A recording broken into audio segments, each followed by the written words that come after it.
So this might be geeking out a little bit too much for you guys, but I thought some of you might be interested in this. I'm working on the bump for next year. That's our big 3D 20-foot diameter bump. We can see it in perspective view here. Excuse me.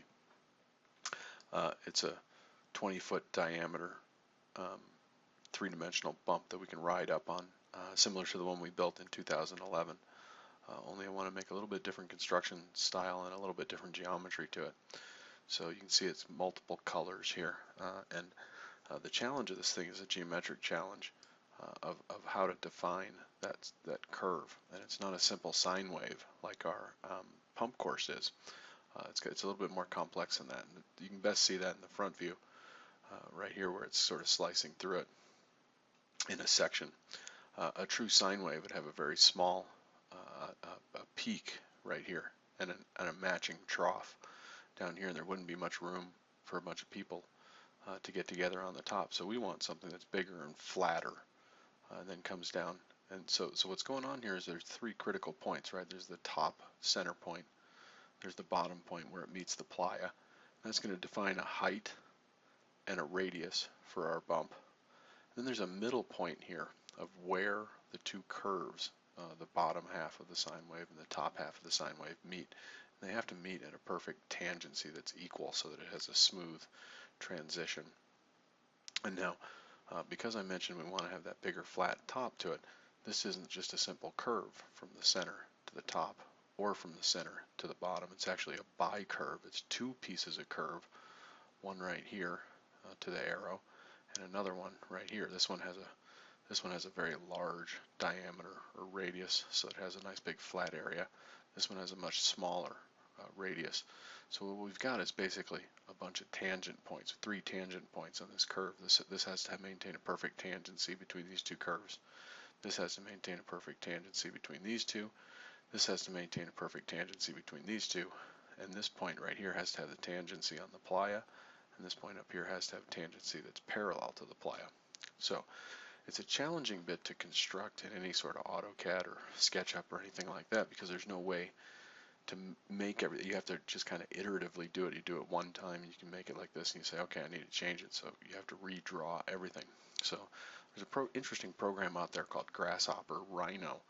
Rhino is the modeling software here, and Grasshopper is the algorithmic software over here, and they mesh together to be able to make geometry that's algorithmic rather than iterative.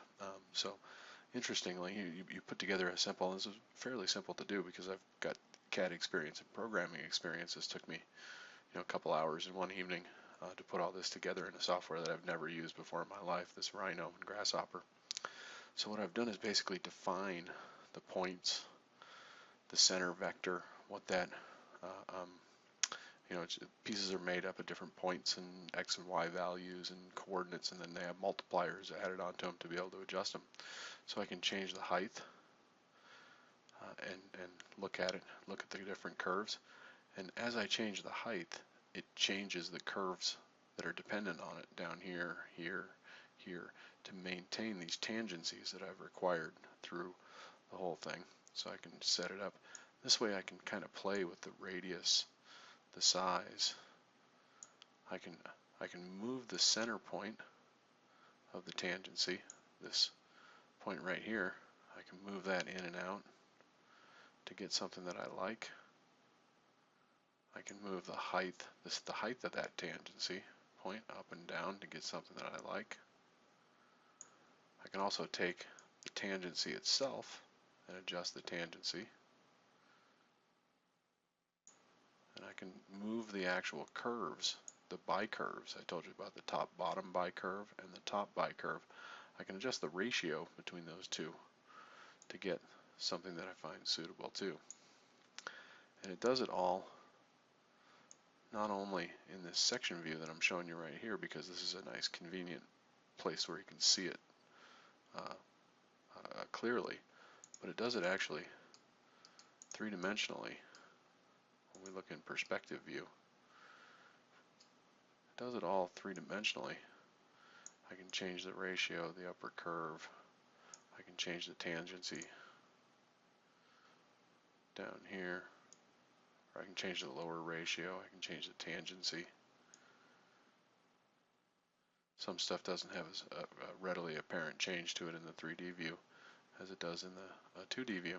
This defines my surface, and now I'm going to use a different kind of construction to create the actual superstructure that holds it all up.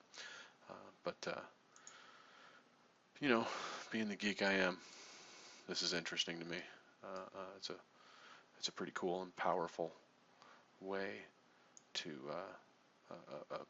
figure out and get a nice curve that I want with a fair amount of area on top that people can hang out on, and has the proper feel for going down through the curve change and out onto the playa. So anyways, that's the first step. The next step is to make it a cool new hexagon shaped mesh supporting structure for it all. And we'll cut it all on the CNC machine. So tune in 2016 for that. All for now.